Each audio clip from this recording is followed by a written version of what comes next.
Ecclesiastes is right after Psalms and Proverbs. So if you open your Bible right to the very middle of the Bible, you'll probably be in the Psalms, and then after that's the Proverbs, and after that is Ecclesiastes. Now, Ecclesiastes is probably not your most favorite book of the Bible, and not very many people is it their favorite book of the Bible, because if you read the book of Ecclesiastes, you find out that it's in one way, as we would say in modern slang, it's kind of a downer. Solomon is the writer of Ecclesiastes, and he sounds like the tenor and the tone of Ecclesiastes. Again, to quote a modern terminology, modern slang, he sounds kind of, as we would say, bummed out as we read this. Now let's just read a little bit, and then we'll understand. We'll gain some insight into it. Ecclesiastes, chapter 1, verse 1. The words of the preacher, the son of David, king in Jerusalem. Now, before I read any further, right away, I want you to notice that Solomon tells us, notice that he does not begin and say, "Thus saith the Lord." He says, these are the words of the preacher, meaning himself, son of David, king in Jerusalem. Now, you need to understand that, especially in this book of Ecclesiastes, though it's in the Bible, and though it has something to teach to us, which that's why I'm reading from it, these are the words of Solomon.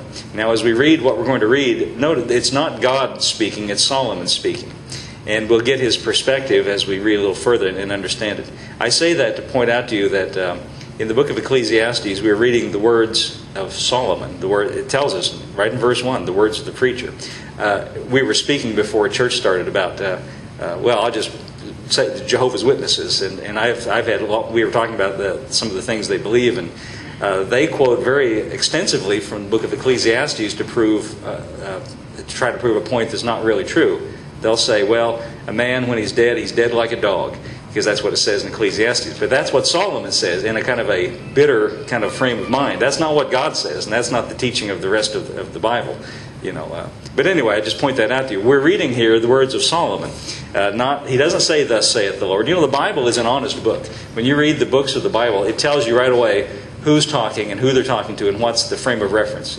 Now, if we read from the prophets in the Old Testament, Isaiah, he'll say, "Thus saith the Lord." So we know this is what God's saying. But now, and again, let's just go on reading, and then you'll understand why I say that. Chapter 1, verse 1. The words of the preacher, the son of David, king in Jerusalem.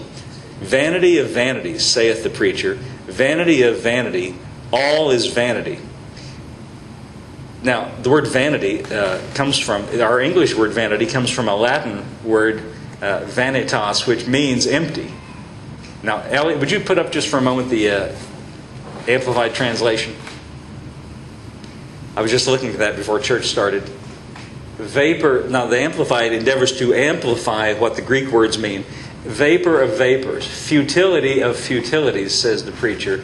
Vapor of vapors, futility of futilities, all is vanity, emptiness, falsity, and vainglory. Now right away, I think it's safe to say instinctively, without it even discussing it very much, we know that this is not God's perspective on things. God is not going to come along and say, look, life is worthless, life is empty, life is false. But this is what Solomon is, this is the frame of mind he is in as he's writing this. He's saying emptiness, futility, everything is empty. Now go back to the King James for me, Elliot. I want you to get his frame of mind here, and then we're going to make a good point about it. Vanity of vanities, saith the preacher. Vanity of vanities, all is vanity. And by the way, Solomon is said to be the wisest man in the Bible. The wisest man, at least in the Old Testament, because when he became king, God appeared to him and asked him, "What would you ask of me?" And he says, "What I would ask more than anything else is for wisdom to govern God's people." And God spoke to him and said, "Because you have not asked for the life of your enemies, because you have not asked for riches, because you haven't asked for all these selfish things, but you've asked for wisdom. I'll give you wisdom, but I'm also going to bless you with all these other things as well." But now here's a man who has, we might say, the height of human wisdom. And also, he was the richest man in his day. He had everything that you could have that this world has to offer. And yet he says, vanity of emptiness, futility. Everything is futile. Verse 3. What profit hath the man of all his labor, which he taketh under the sun? Now, I want to call your attention to this phrase, under the sun, because this is going to be important as we go on. But for now, we'll leave it. What profit hath a man of all his labor which he taketh under the sun? One generation passeth away, another generation cometh, but the earth abideth forever. In other words, you're going to live and die, and another generation is going to come along. The earth stays, but you're going to be gone. That's what he's saying. Verse 5. The sun also rises, the sun goes down. It hastes to the place where it arose. Verse 6. The wind goes toward the south, and turns about to the north. It whirleth about continually. The wind returneth again according to its circuits. All the rivers run into the sea, yet the sea is not full. Unto the place from whence the rivers come, thither they return again. Verse 8, all things are full of labor. Man cannot utter it. The eye is not satisfied with seeing, nor the ear with hearing. Verse 9, the thing that hath been is that which shall be. And that which is done is that which shall be done. There is no new thing, again is this phrase, under the sun. Now let's stop for a moment and recap. What is he saying? He's saying life is futile, life is empty. It's just, the wind comes from this direction, that turns around and goes from that direction. The sea, the waters run down through the rivers into the sea, then they're back to the rivers again, and the sea's not full. It's just, life is full of endless cycles. Everything, it's unbreakable, just these endless, unbreakable cycles of futility and emptiness.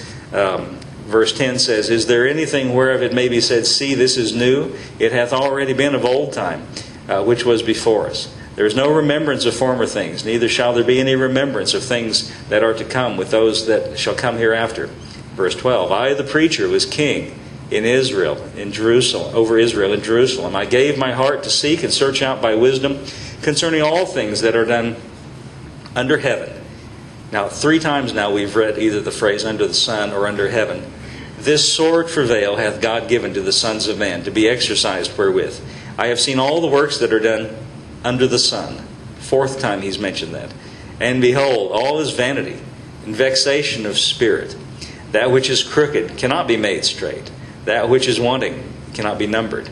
I communed with my own heart, saying, Lo, I am come to great estate, and I have gotten more wisdom than all they that have been before me in Jerusalem. Yea, my heart and great experience of wisdom and knowledge, and I gave my heart to know wisdom and to know madness and folly. And I perceive that this also is vexation of spirit.